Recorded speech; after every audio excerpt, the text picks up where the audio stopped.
So this is Berlin, the city that spawned many wars, and 2 devastating world wars, the city of monuments. Yes, monuments to wars. Unhurt and undamaged in its previous wars, now ruined Berlin is all one monument. A grim monument to the war that in one form or another has vitally affected the lives of every living person on the face of the earth. This is the objective that men fought, bled, and died to get to. Now we are here, and it is hard to realize that the war is finished in Europe. Great authors, philosophers, men of letters will attempt to record this for history. Another qualified to tell the story is the foot-slogging soldier. He was there.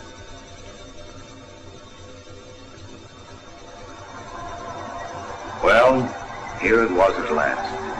An official. Germany had tossed in the towel. People were letting off steam and having themselves one whale of a time. The way I figure, they'd earned it.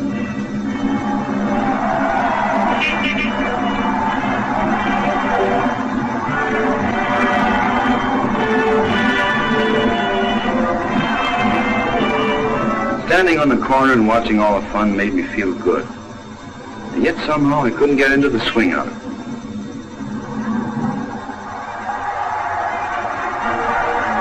I guess I felt mixed up inside.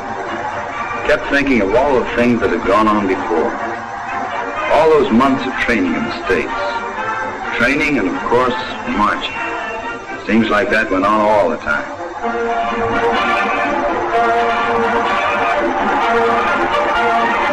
And one day somebody blew a whistle and we piled into a ship. Days later somebody blew another whistle and we piled off.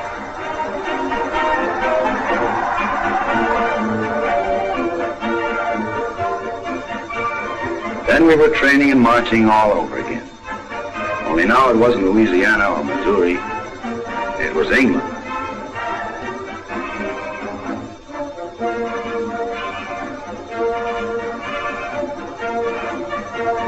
There were maneuvers and problems and then exercises. Funny thing about those exercises, you were always ready to bet that the latest one wouldn't be an exercise at all, that it would turn out to be the real thing. The company clerk heard it from the mess sergeant who had it straight from the colonel's driver. Yes, this time it would be the real thing.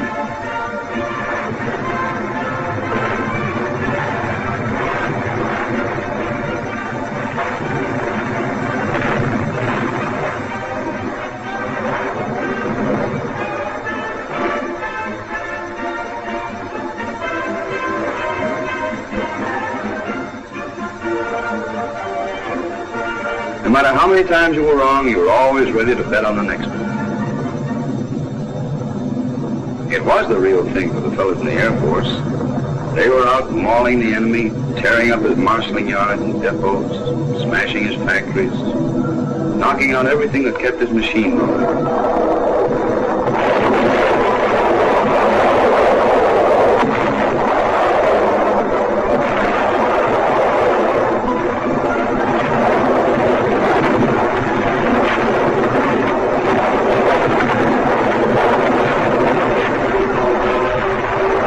Luftwaffe and ground batteries used to hit back. The Air Force kept right on dishing it out to them.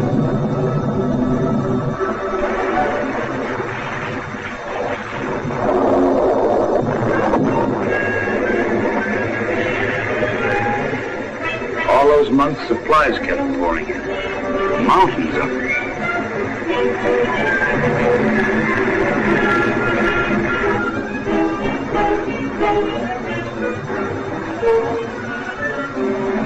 The English used to kid us about it and say their little island would break up and sink under all that weight.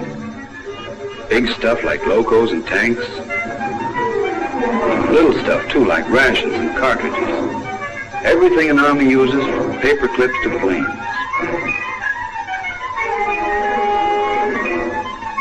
Lots of planes. Tens of thousands with all their gadgets and equipment it takes to keep them flying. We needed a lot, too, because now the Nazi machine itself was to be hammered, and the Luftwaffe written off the books.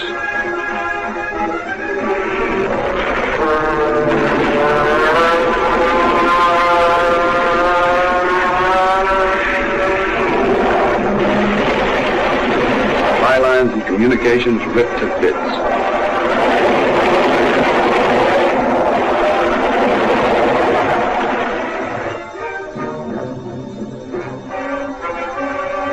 It wouldn't be long now. You knew that when you saw the southern coast. Dinghies and destroyers, corvettes and cruisers, anything that would float was out there waiting.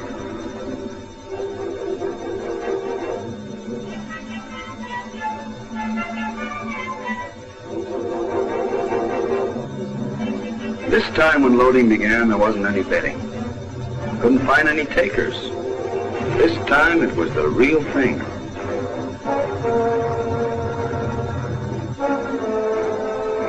This was it.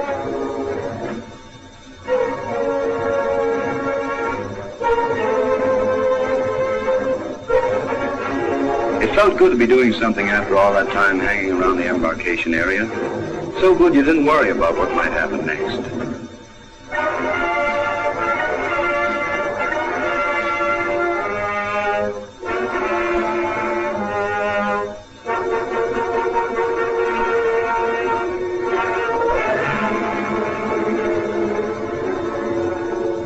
Cheerio, chum. See you in Berlin.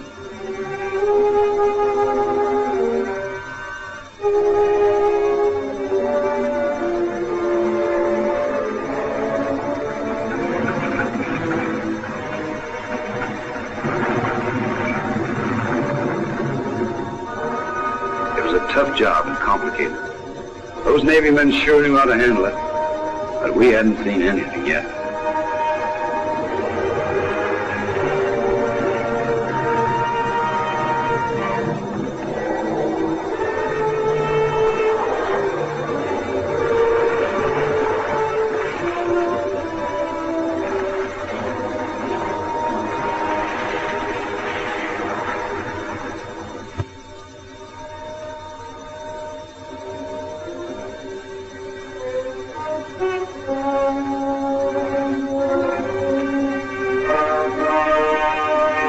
Then the hours began to add up. Hours like you used to put in when you were a kid, sitting in a dentist's waiting room.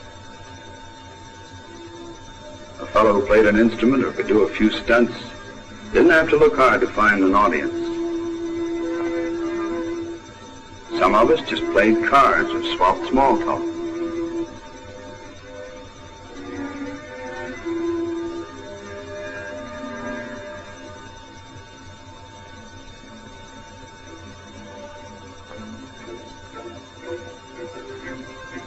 And there were eager beavers, too. When they started briefing the Navy, we knew whatever was coming soon. And we had our own powwows, what each of us had to do, when and where we were to do it. Back at their inland bases, other GIs were getting ready to push off. The paratroops and the airborne. Just when the guys figured out the deal on pounds and shillings, along comes francs and centimes. The stuff went fast. Maybe the boys figured they wouldn't be finding many bars or shops open for business.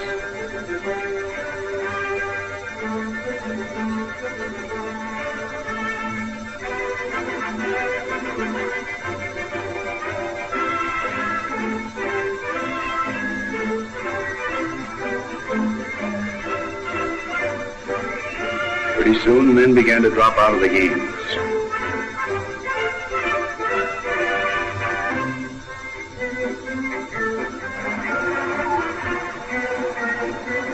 The plywood buses were pulling up to the tourist train.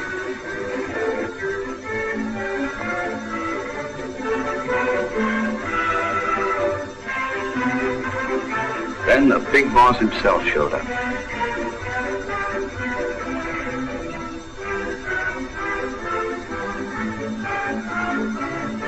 A few words, the right words.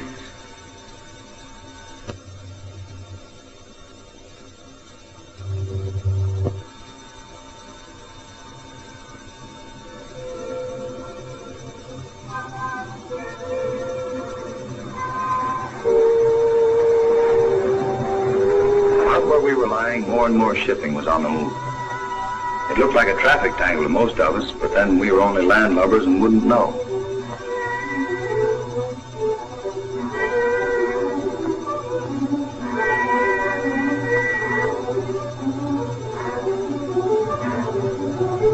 The go-ahead signal was given the men who waited in planes and gliders.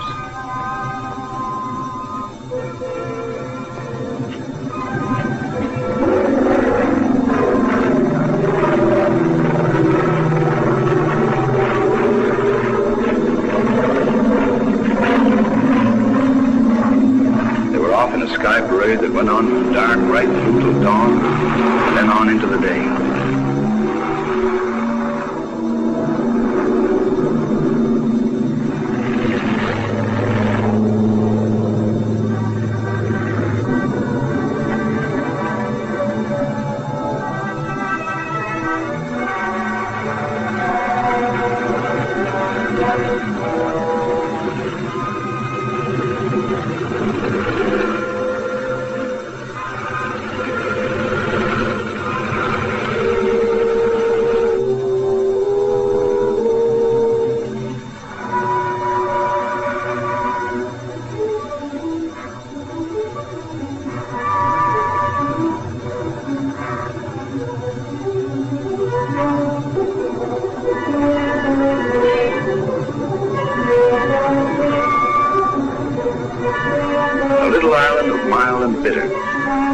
Weather they like to kid about, of tidy farms and narrow lanes, was getting smaller and slipping away.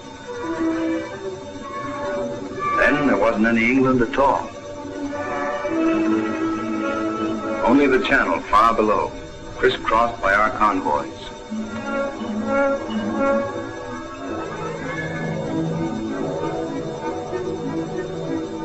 When we heard the motors or spotted them overhead, we knew it was time to stop counting those hours.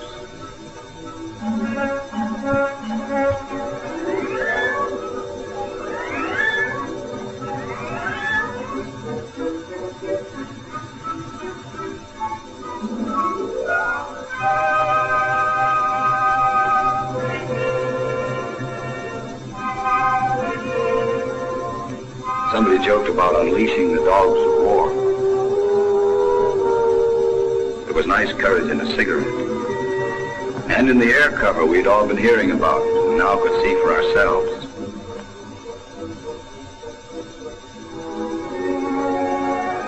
And in the steel wall the Navy had put up around us.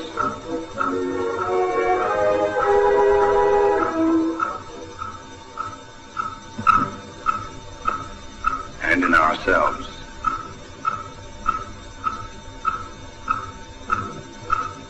That's why waiting wasn't as tough as lots of us had thought it was going to be. And then, it began.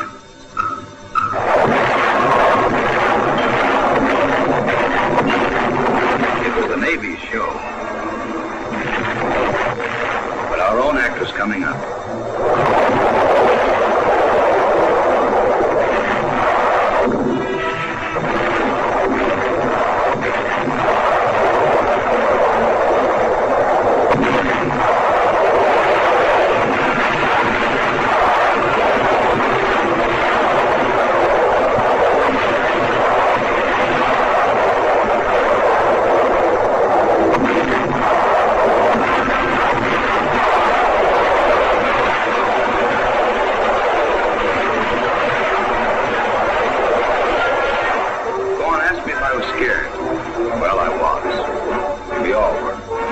That made things easier.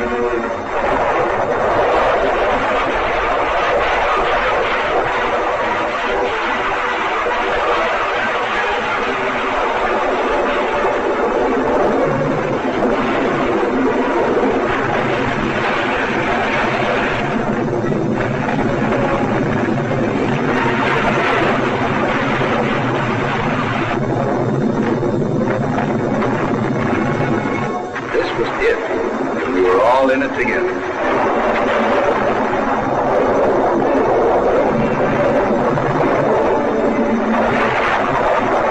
This was what we'd been planning and training for.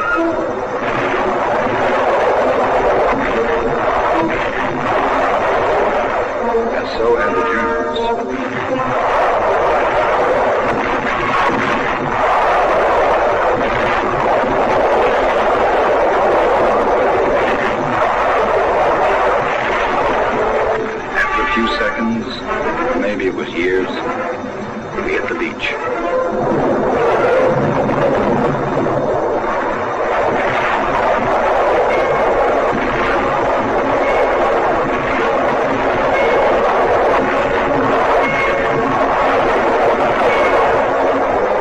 We were still in it together, those of us who made it.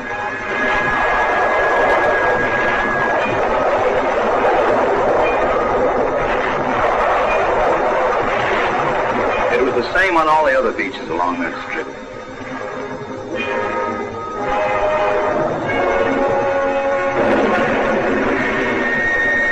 We'd proved something too. I mean to ourselves. Now we meant to hold on.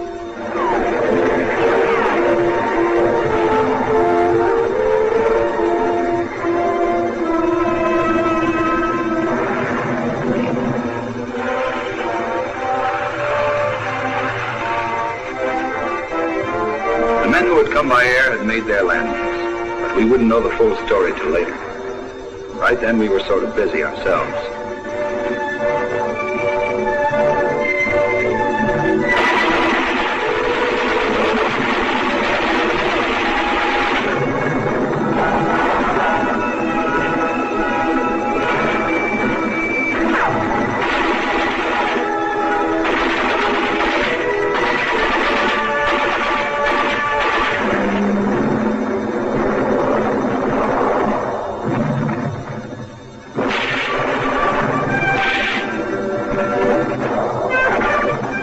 Troops and airborne had been hacking away at the enemy behind his lines. They'd taken their first prisoners before we landed and met up with their first friends. Taken their first trophies, too, we Yanks call souvenirs.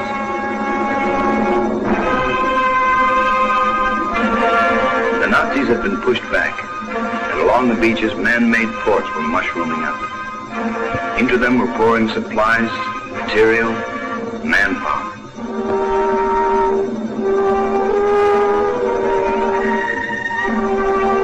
Out of them were streaming the men who used to sing, "We sail against England." They were heading for England, all right, but nobody was singing. Our own men kept coming ashore, reinforcements for those who were pushing on, replacements for those who couldn't.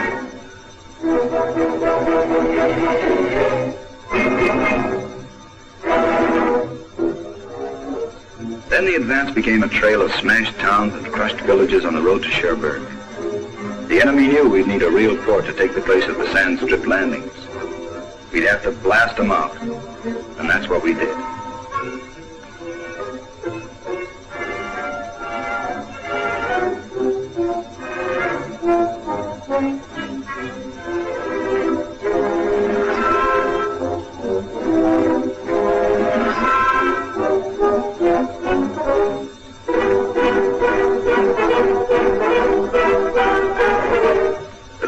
Homes you had to flatten. It made you feel good to come across plenty who understood why. Who knew you came as friends.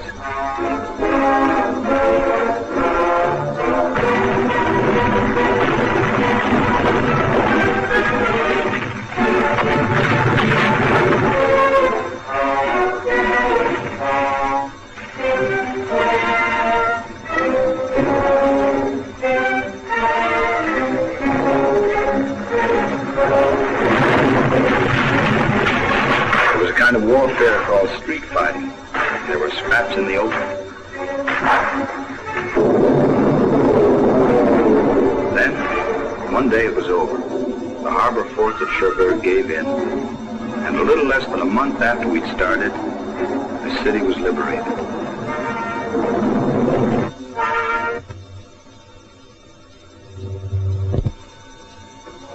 Our first real haul in top German brass surrendered to General Collins.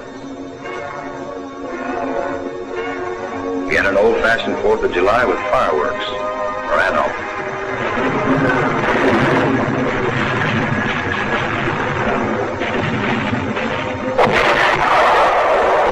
And even a few speeches.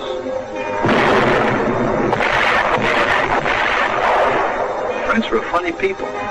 They celebrate their 4th of July on the 14th and they call it Bastille Day.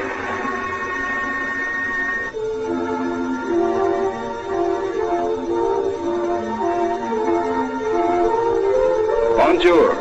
Merci beaucoup. Come see, come ça. Now, this French lingo is a snap. The GI shoes just weren't made for dancing.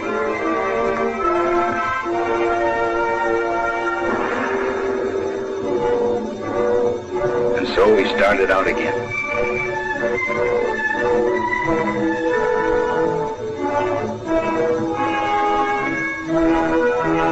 There's always got to be one life of the party. Sometimes it's a good thing.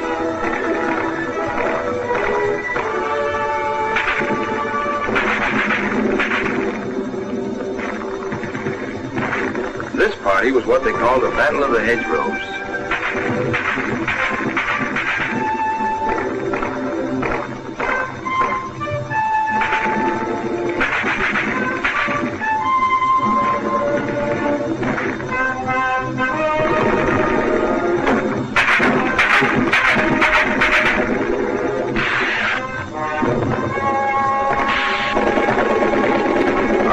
Came in from miles around, but it wasn't our idea of a good time.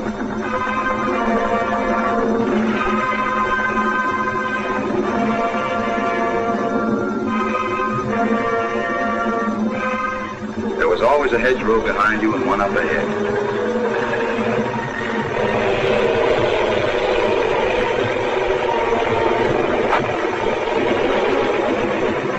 And when you cleared the very last one, there'd be another one waiting.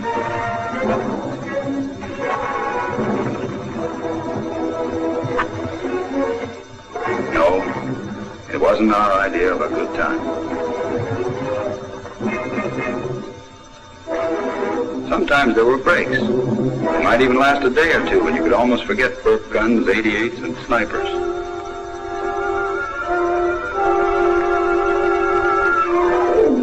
Almost. But not quite.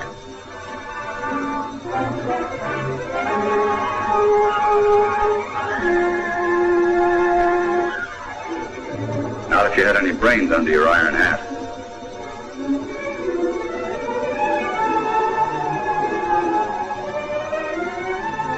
Church was where you made it. And religion meant more to the men who believed. I guess that was because we never knew what might be coming up next.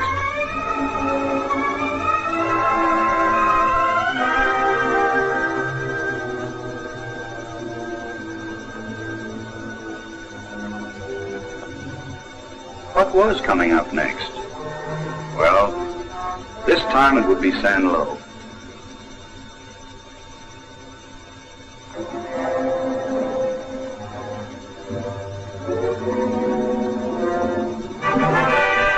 Be an artillery barrage.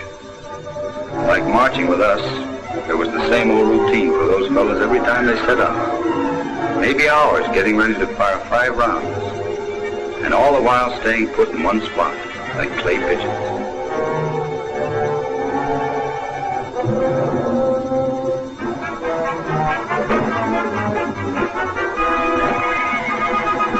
After the guns, armor and men going forward.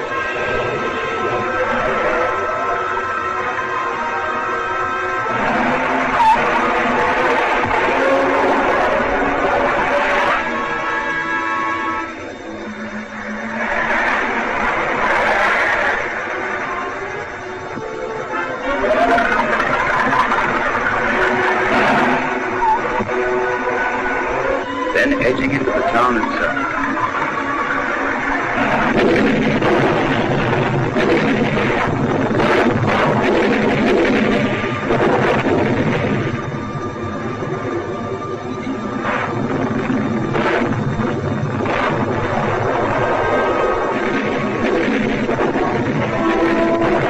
Jerry's holding on, but not for long. And the Air Force coming in to hammer them loose from above.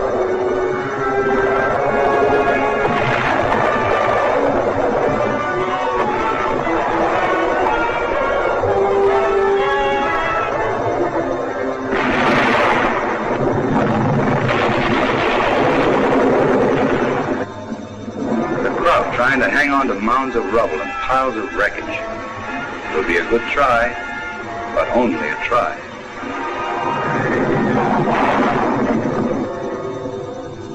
Then Finis. Sanlo added to that list of smashed villages and towns.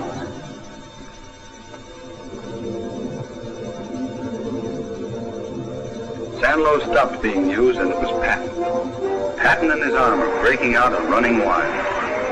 The Third Army moving on wheels and tracks to join the Canadian 1st and British 2nd at the Palais Trap.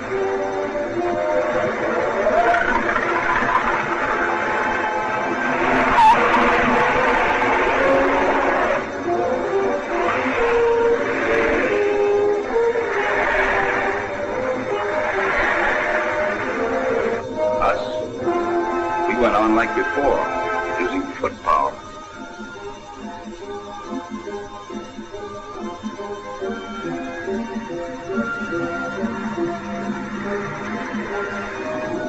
Someday I'm going to round me up some tank men. I'll let them pound shoe leather while I sit by and hand out the wisecracks. We'll see how they get along in a few lightning minutes for a break and smoke, and then up on their feet again.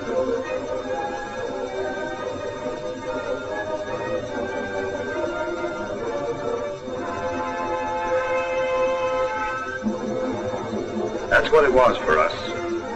We marched, mixed it up with the Heinies, then marched some more.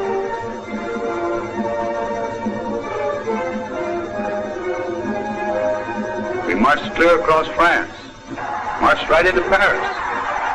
Then we had a parade.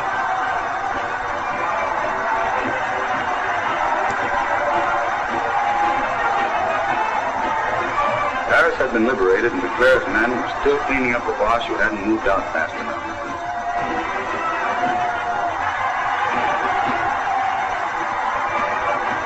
It was like a hometown welcome along the Champs-Élysées.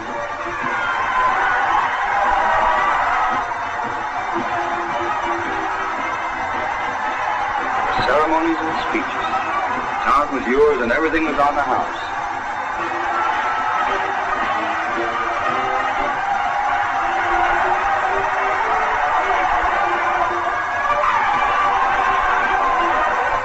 Just a place to settle down for a good time and a little rest.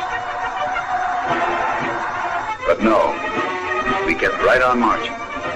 Right through the city and out again. Oh, my aching foot.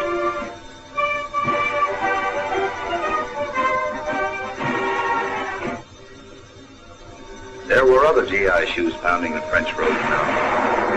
After a surprise Mediterranean landing, the 7th Army, fresh from action in Italy, had swept up the valley of the Rhone.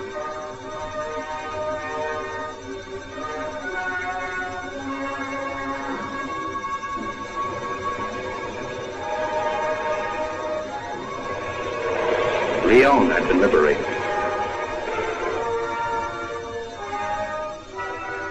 For us, there were more towns with names you couldn't pronounce, and that all looked alike.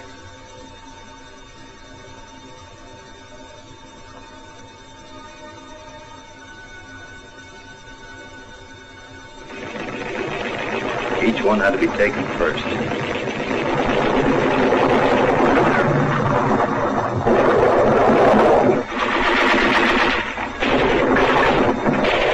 And that's why they all came to look.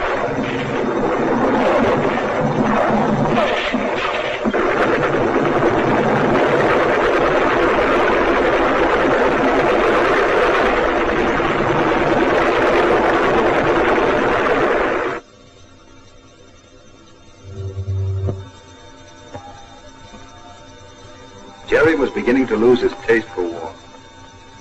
We could tell by the way he began coming in bigger groups, and minus some of his cockiness. He was taking a clouting wherever he stood to fight.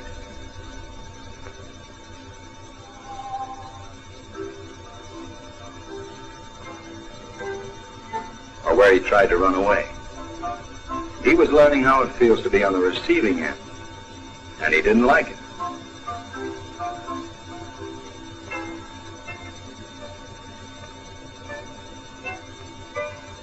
There was one batch of 20,000 gave up, along with all their equipment. That wasn't a bad day's work.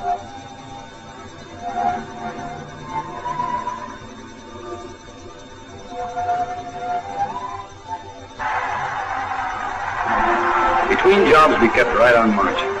France was behind us, and we were in Belgium, in Luxembourg, and in Holland. You could even hear that old line coming to life again. Home by Christmas.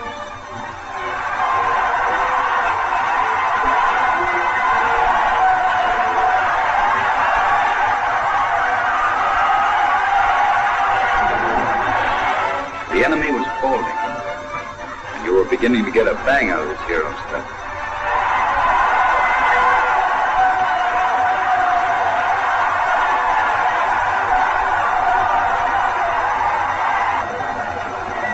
In fact, it was doggone nice. That's not all that was nice. Camp shows and lovelies from back home were catching up with us.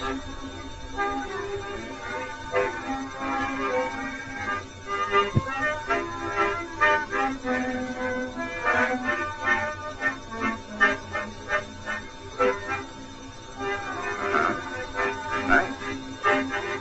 The wolf pack thought so too. Bing came over and lots of others. It made us feel even closer to the end than to home.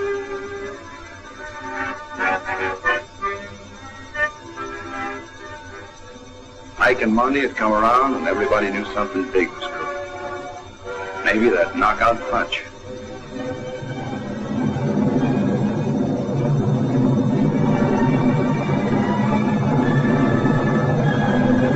The something big was an airborne invasion.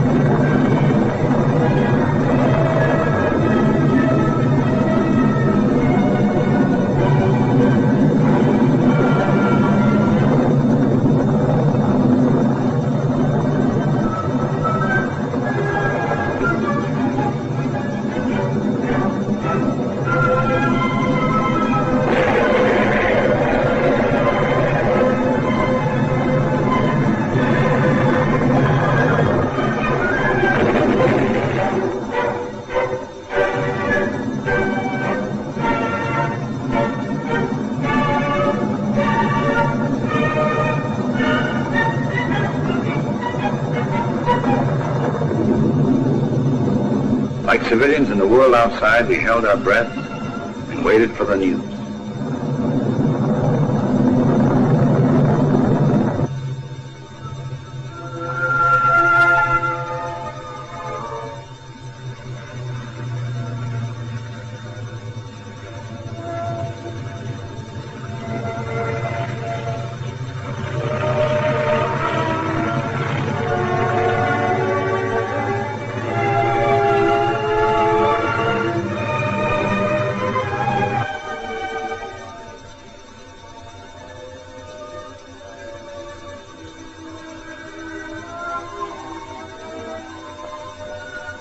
The bridge at Nijmegen and the other 2 points of a triangle bounded by Arnhem and Eindhoven would give us a hold on the Rhine and the country beyond.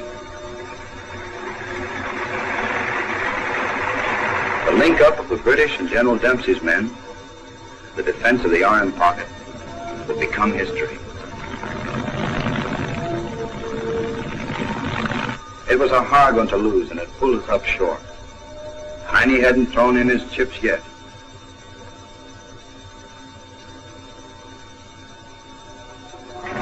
But there was good news to the south. For the first time, a major German city was getting its taste of battle.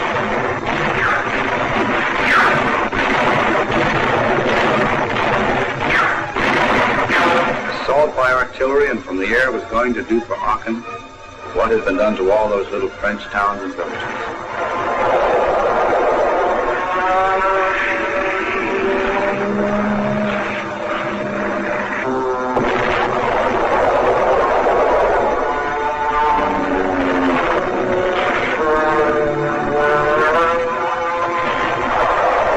War had come to Germany. It had stopped being a newspaper story about other people's homes.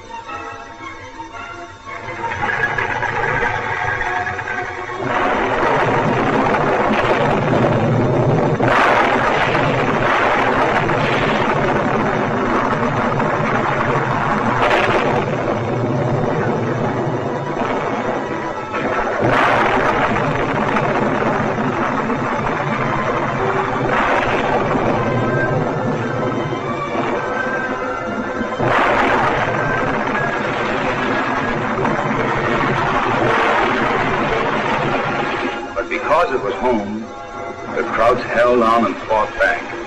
And we, who had been marching, went into the town to tear them out.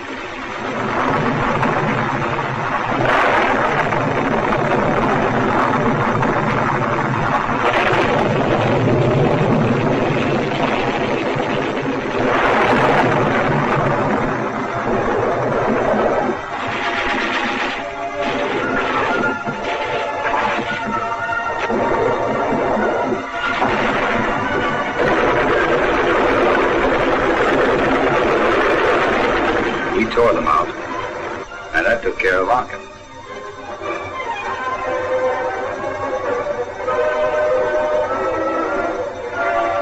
The refugees looked like all the others we had seen.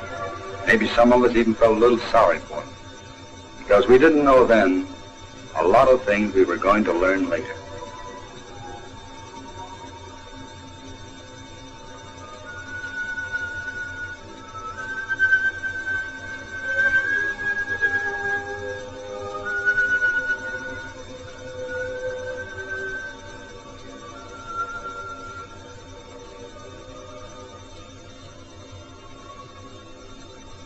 After that, it was Metz, and a lot of towns just as hard to pronounce as those in France, and just as beat up.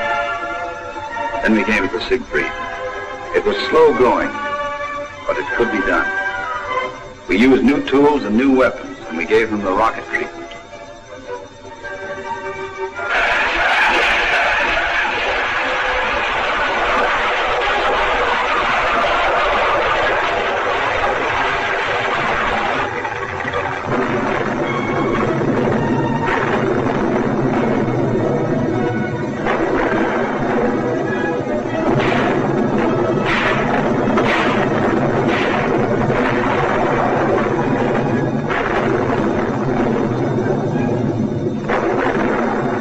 The Nazis decided life could be beautiful on the other side of those launches.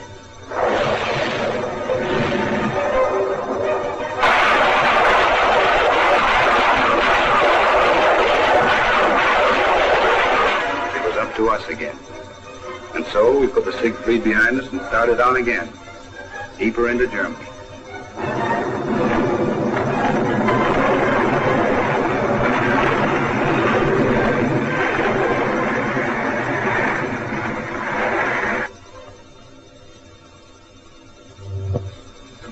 We weren't heroes now.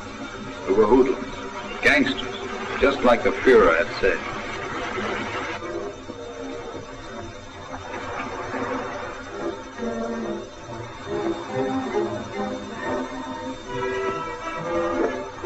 All Germany felt that way about us, including the weather. Looking back, the English brand didn't seem so bad after all.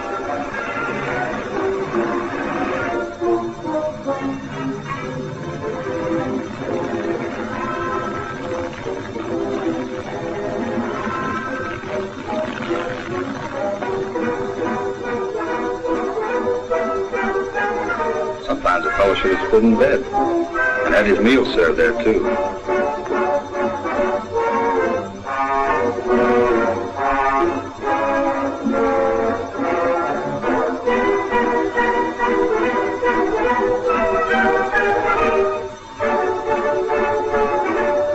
The boss looked in on us again. He always seemed to show up when a visit would do the most good.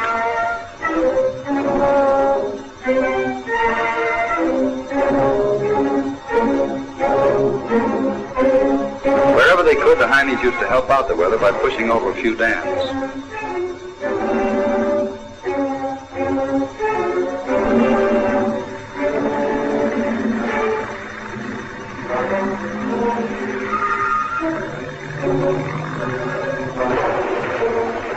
And they always had reception committees waiting to welcome us.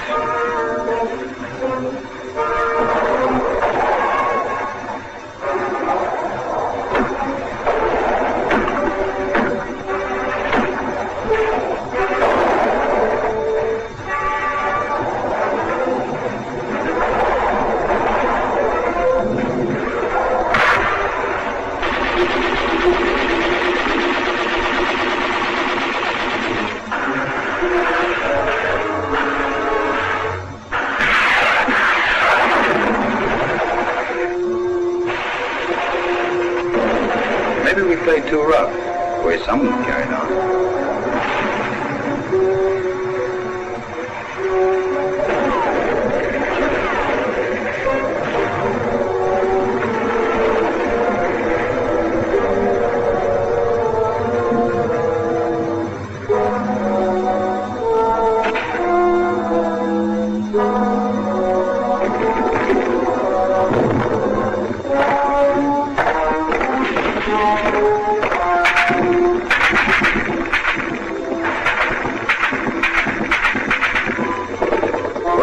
Couldn't stop to apologize on account of we were busy and had to keep moving.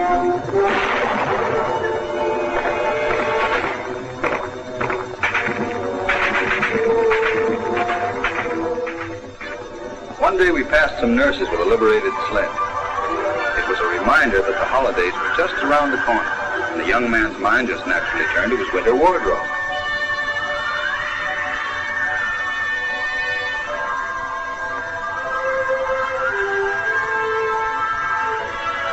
The accent that season was on the conservative. Something in a double-breasted and neutral colors, just the thing for an afternoon stroll.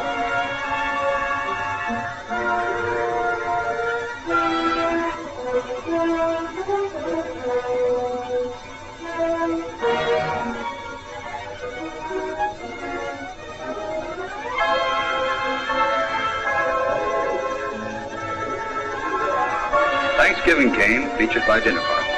K&C rations for most.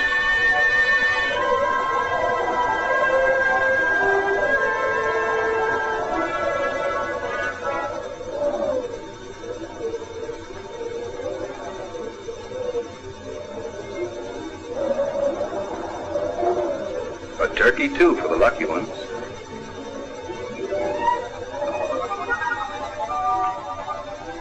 After dinner, everyone turned out to see Army play Army.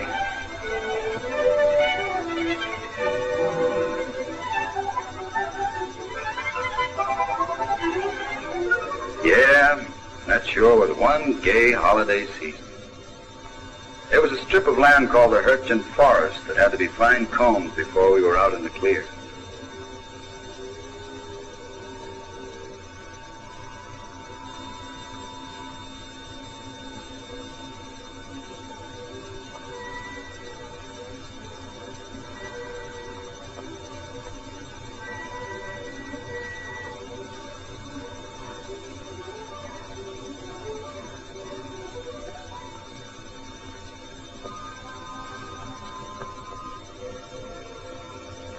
It was still war, and nobody had proved that a man named Sherman was wrong.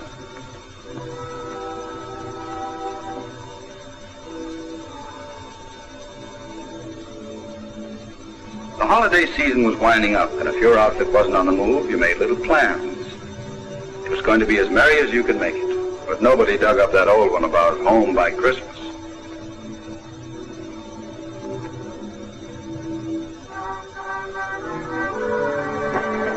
For most of us, a Merry Christmas never did come off. The Krauts had pulled another one out of the hat. The Ardennes breakthrough.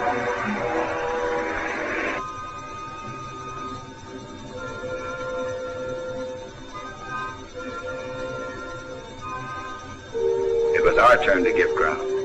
Our turn to dig in and defend. Then give some more.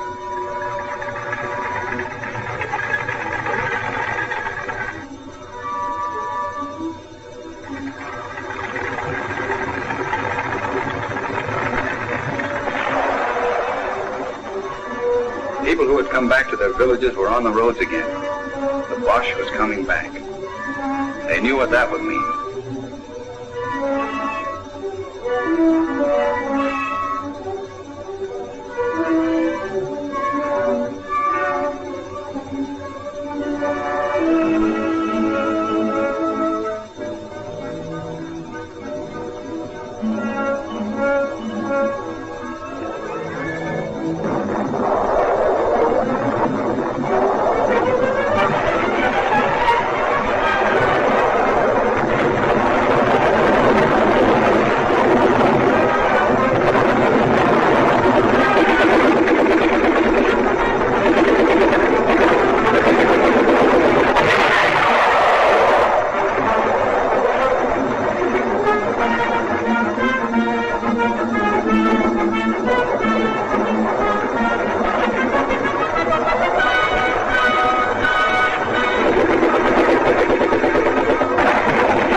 Bosch wasn't coming back. At a place called Bastogne, he was going to be stopped cold.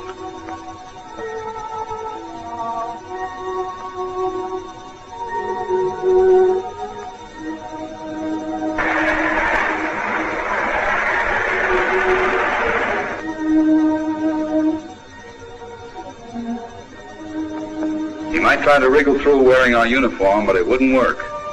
He couldn't wriggle through and he couldn't blast his way through. He was stopped.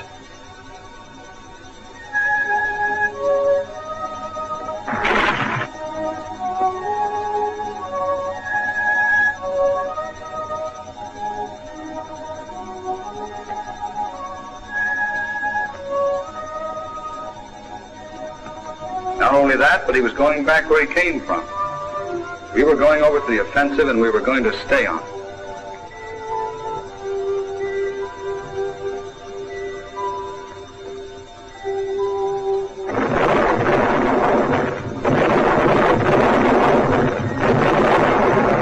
The country we'd already paid a price to win would have to be won all over again. It sort of made you sick inside, but fighting sick, if that makes any sense. It did to us.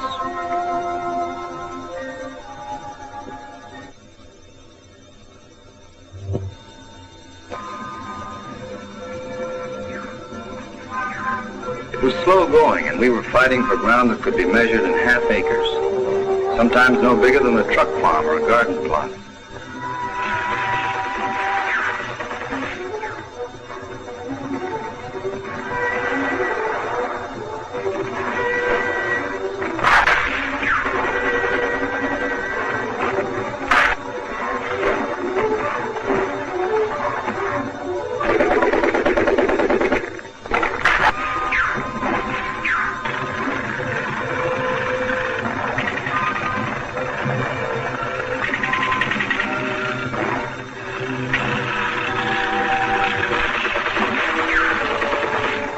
When it was over, you'd flop right down where you'd been scrapping for a few minutes breather.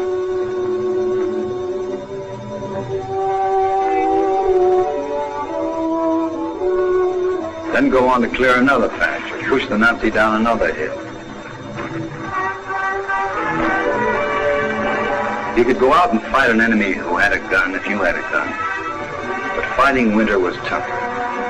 There was cold that froze a man who stayed put too long. Wet that rotted clothes and equipment, and snow that dragged you down. We fought on against the Nazi and held on against the winter. The battle for half acres was winning back towns. And so we kept on, marching, of course.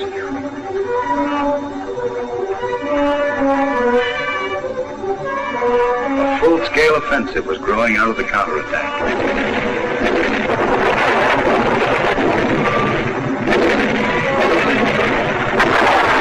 The walls were shrinking.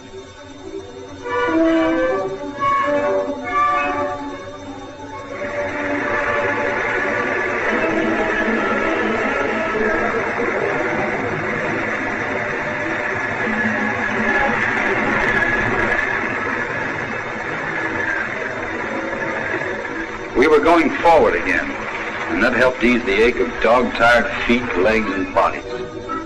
Everyone felt better about the way things were shaping up. Another thing made us feel better was the break in the weather. The snows were easing off, and the sun had found us again.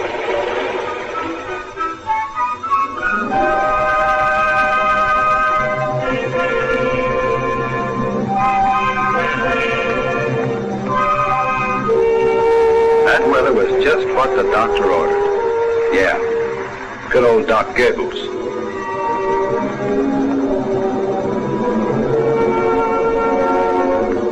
We were still on the march, but the going had become a crawl. Some places we bogged down and stalled.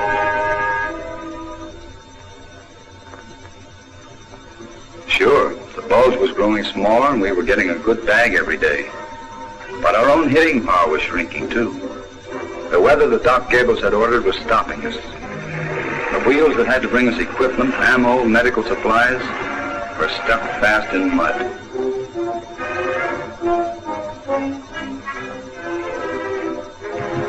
But von Rundstedt wasn't the only one who could pull tricks out of a hat. There wasn't mud up there, so the things we needed started to roll in by air transport.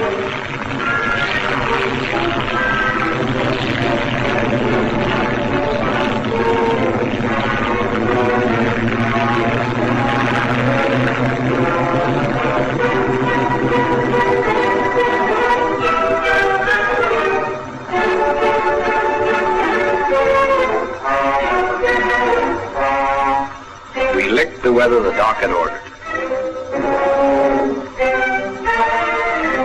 and went on licking the crops.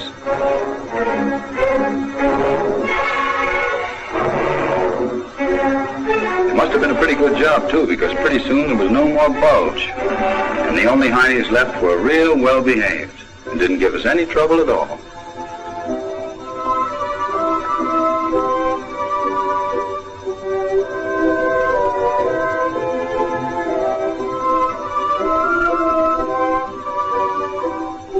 There was a breather now while plans were made for the next move.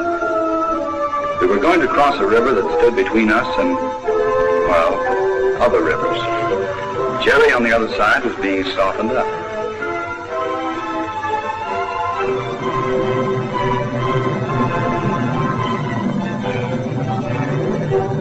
What was left of the Luftwaffe was to be chalked off too. We liked that.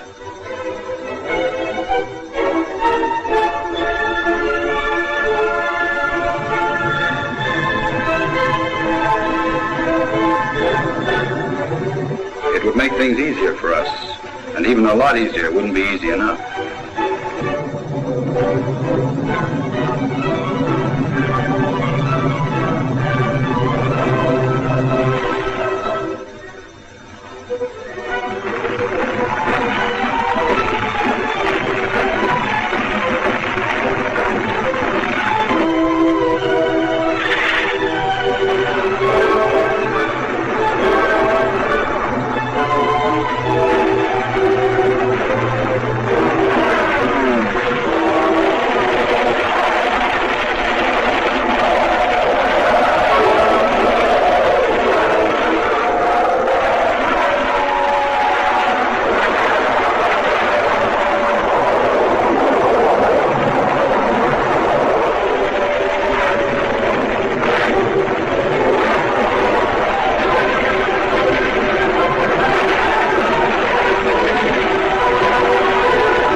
Something of those D-Day hours came back.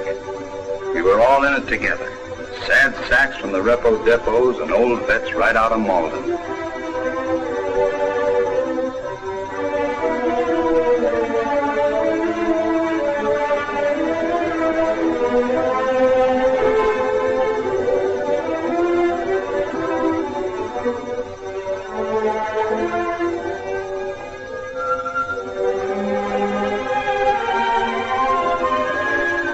Then we hurried up and waited.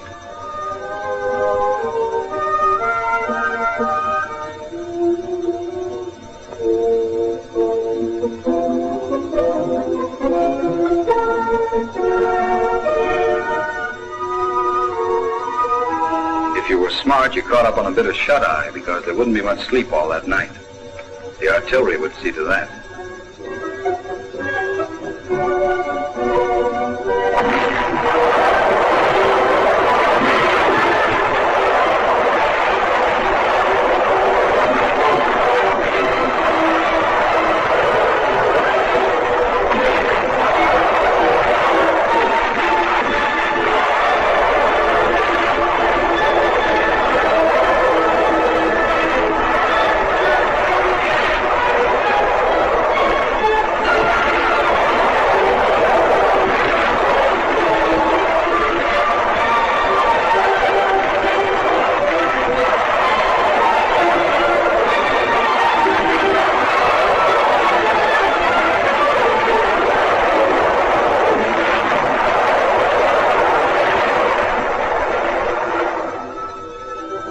somebody started smoking French tobacco.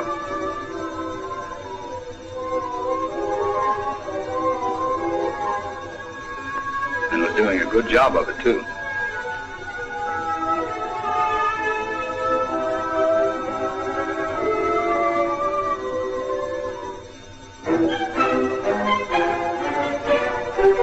Under that chemical blanket, the tubs could be hauled down to the river.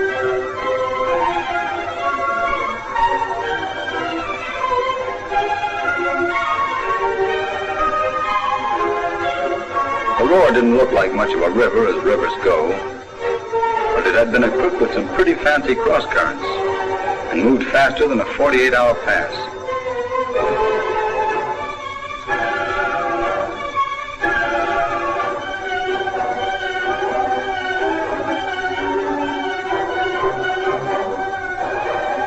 Folks on the other side weren't very friendly.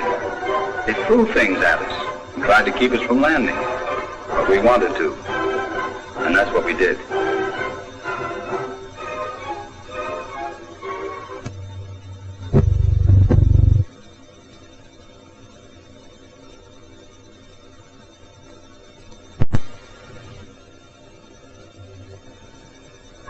Anyone else want to carry on for those?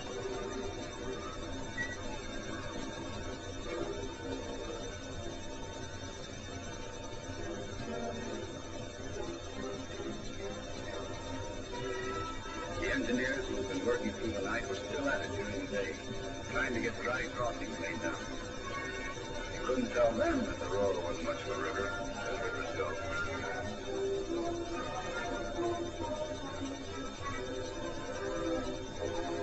It was raining where we were. But it wasn't only raindrops we had to duck, heading across those bridges.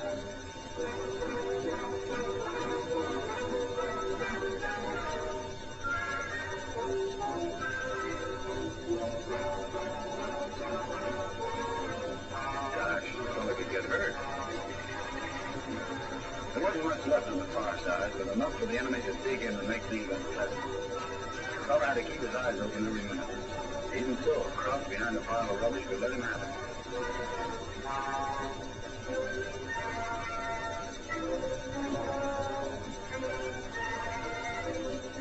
We took Yulee, and there could have been a big time in the town if there'd been any town left.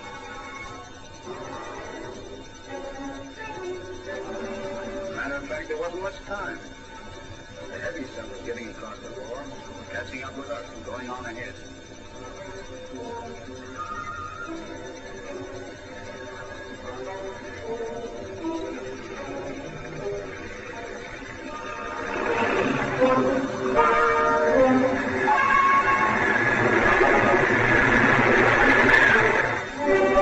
Advance units were spreading out on the plains before Cologne.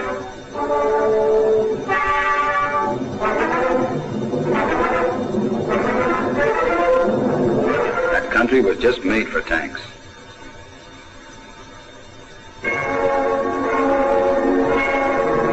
I guess for walking too, because we were there.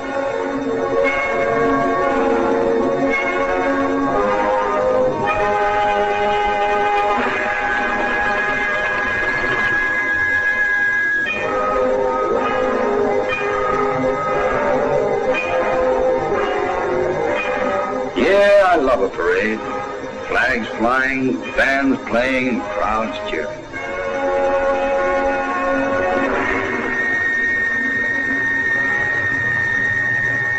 We weren't wasting sympathy anymore.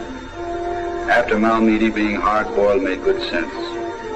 Those old men, women, and kids, and all those meek, mild prisoners heading back to the cages were poison to us.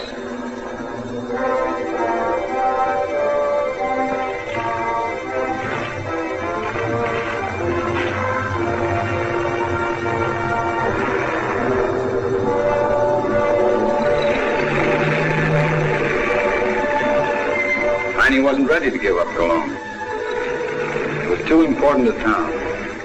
So we brought up some new arguments to help change his mind.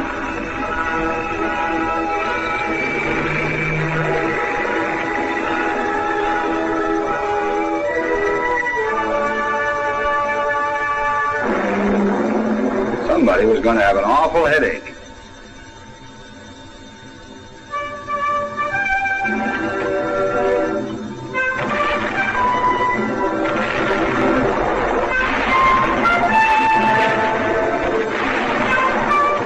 people. They even laughed at their own neighbors being killed. After the guns, it was up to us again.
Cologne now, and we were on the Rhine.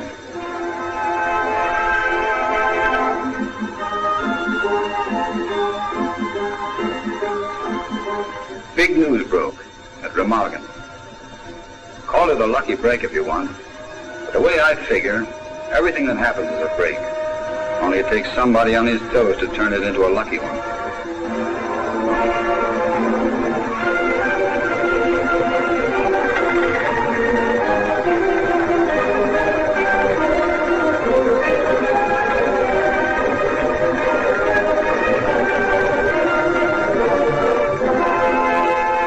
The first Yanks had gone across the Rhine, but it had cost plenty to stay there.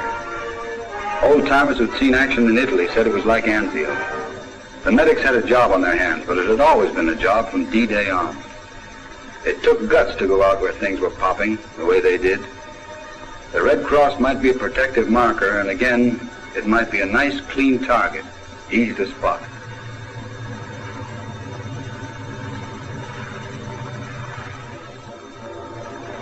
The Remagen beachhead held and grew. When the old bridge went down, there were other crossings to take its place.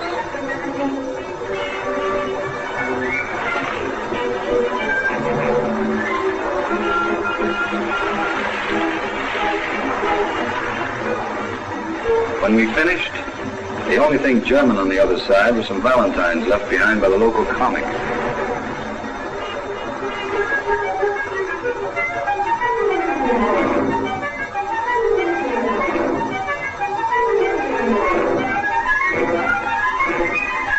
After Cologne, Koblenz was next on our list of cities.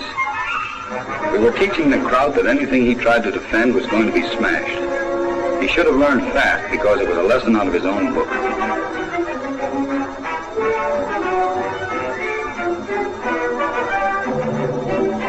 We were reaching the river at a lot of points in that sector, and that meant the German line between the river and Saarbrücken was breaking wide open.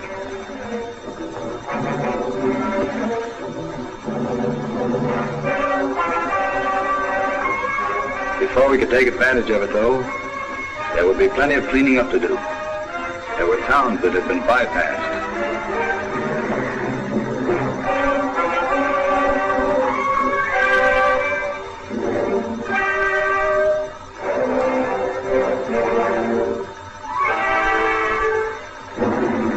And pockets of enemy to be mopped up.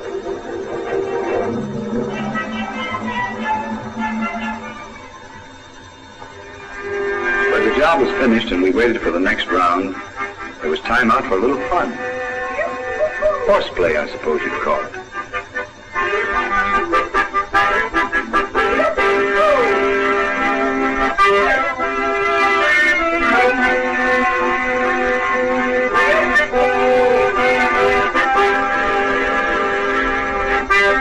Hitler Youth just couldn't savvy. Adolf had never mentioned rodeos.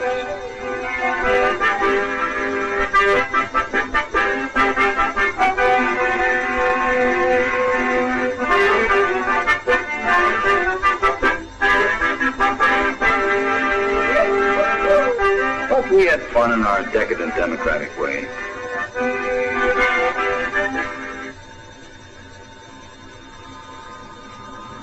The new move was shaping up, and everybody knew it was to be another of those combined operations. Most everybody had a good hunch, too, where it was going to be pulled. It was going to be the swell show put up at Nijmegen, and it was going to be that knockout punch we'd all been sweating out.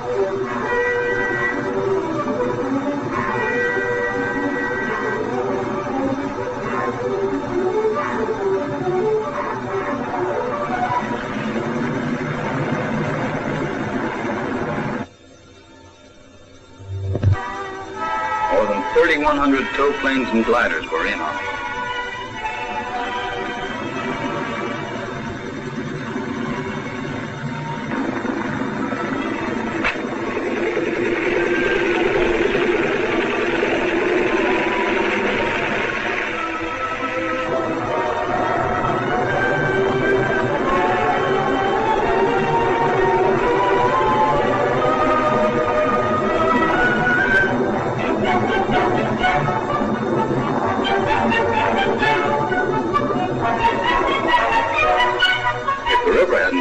We would have walked like we always did.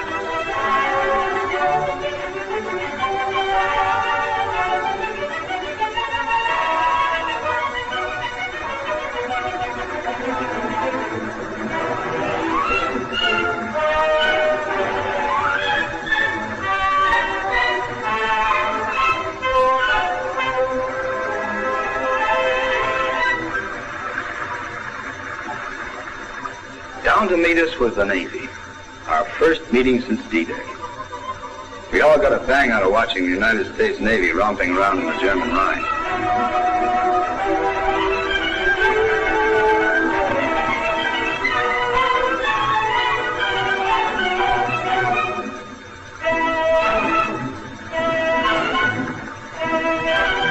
Well, maybe romping isn't the word. The crossing might have been a pushover some places.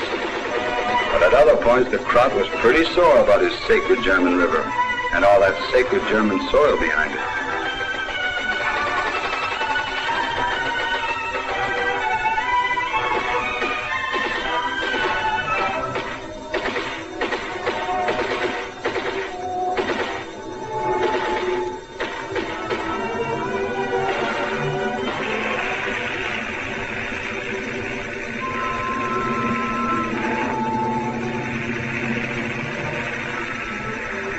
We crossed the Rhine and got onto the sacred soil in a hurry because we had an appointment with the airborne.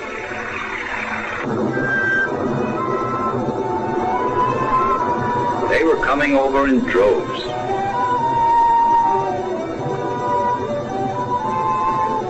We heard that the airborne was using a few new wrinkles and tricks of their own on this trip, ways to speed up landings.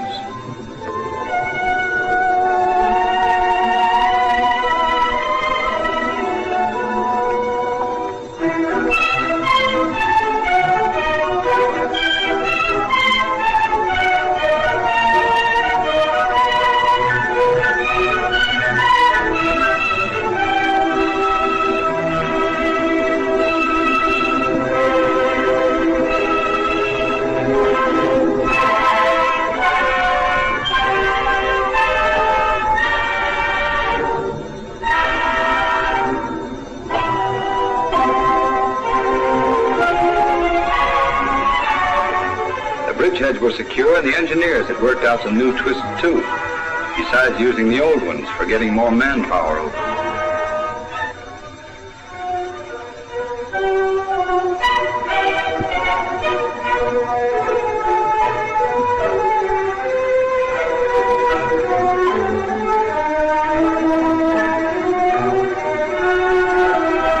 Pontoon bridges were speeding tanks and guns to the other side.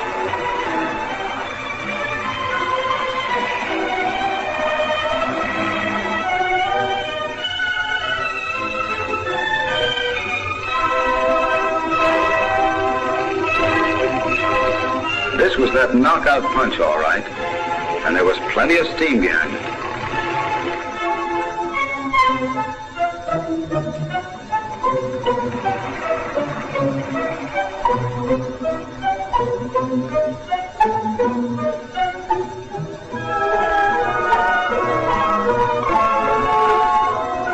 between you and me was going faster than scheduled. Some of us had even reached our objectives before the time set up for our meeting with the airborne.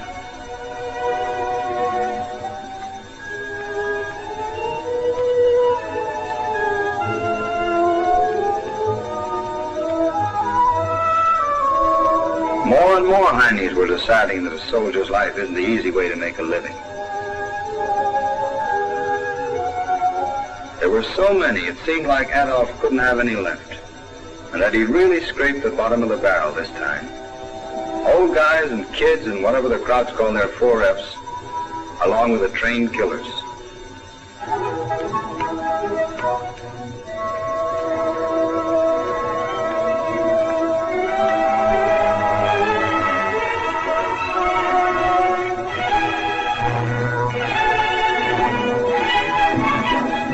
Pouring in from all over the countryside with all the fight out of them, glad to be in one piece and happy to lie around meek and quiet in the sun. Little lost sheep, little lost black sheep.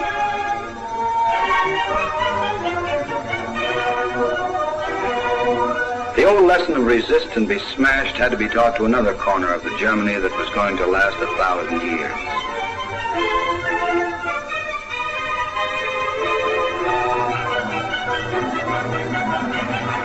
Some towns caught on fast, and when the Wehrmacht cleared out, the Volksstürmers threw away their guns and went back to their shops.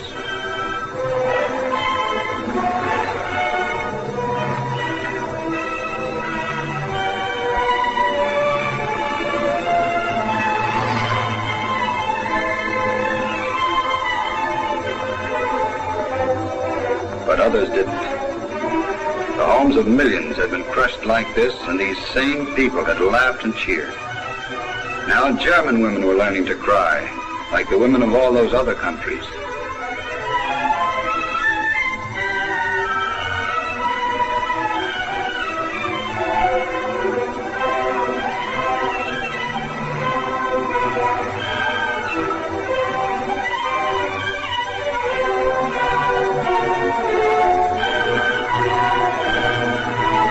London, Warsaw, Rotterdam, Stalingrad, and all the others were being brought home to the people of Wesel, the people of Würzburg, the people of Essen.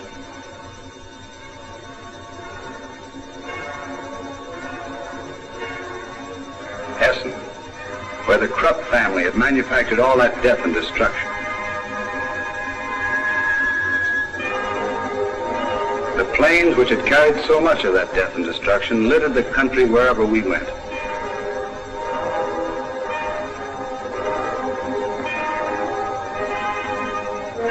So did the records of what had been the world's most modern military equipment. But what was left of it wasn't so modern. Kaput, too, was the manpower that had operated all those planes and all that equipment.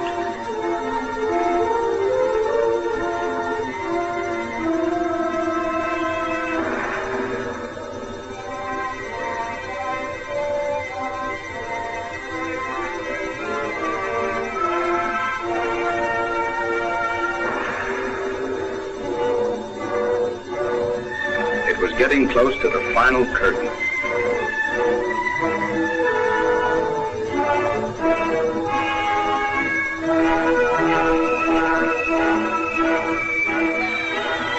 There were some people along the way who were really glad to see us. Our own, of course.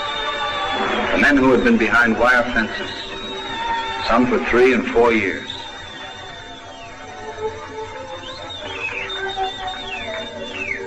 For many of them, we'd come too late.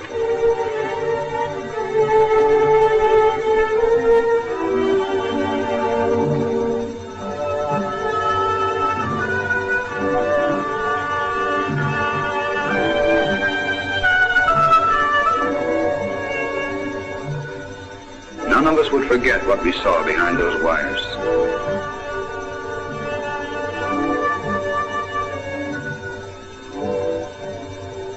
Germans worked next to them in factories and fields, saw them march from and to the camps each day, helped guard them. But you couldn't find a single Heine who knew what was going on.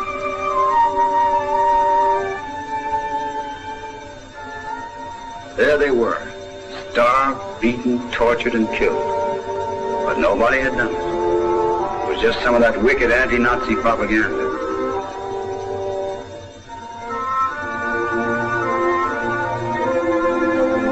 We got to some camps in time to pull out men who might have a little more of living ahead of them. But only a little, and it wouldn't really be living.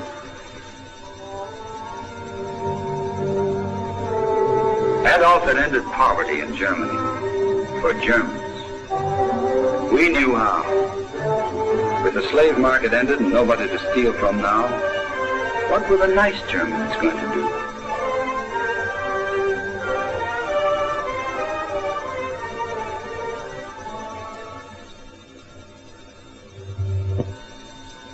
Why, sure, they'd steal from each other.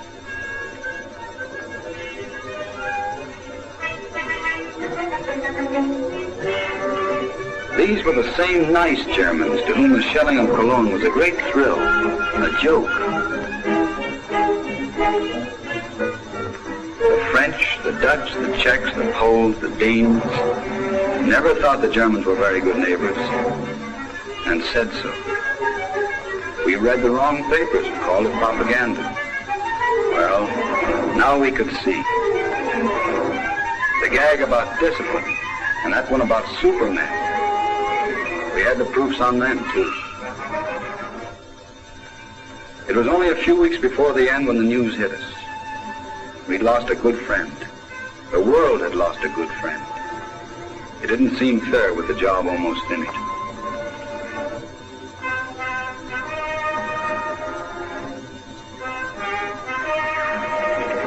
We went on to finish it. Cities like Magdeburg, Nuremberg, and Leipzig were cleared of diehards.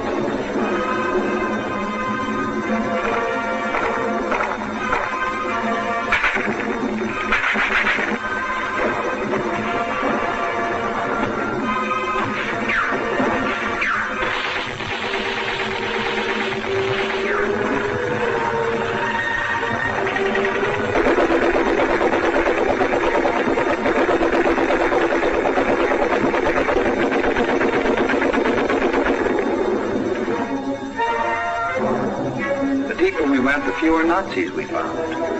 Some places there were only nice Germans who were glad to see us. Then one day we came to a river. And on the other side of the river were the Russians. Maybe that wasn't a day. It meant the job was done. No more Heinies up ahead, only friends.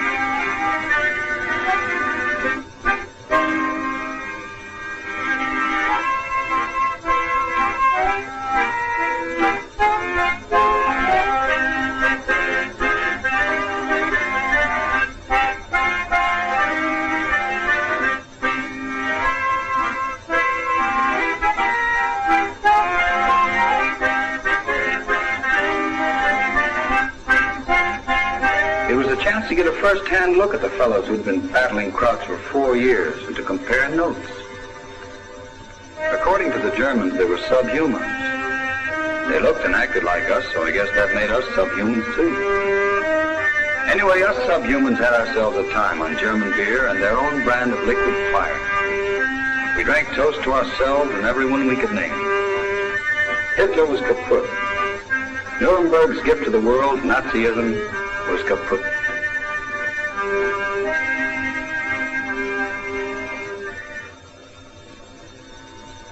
And the big Ballyhoo Park, where the new order got started, looked just like another good place to throw old razor blades. It must have been a terrific place to put on a show and whoop it up for the boss men. Today we own Germany, tomorrow the world. Says who? Why, a fellow would walk 1,000 miles through hell and high water to call that bluff. And that's just what we did.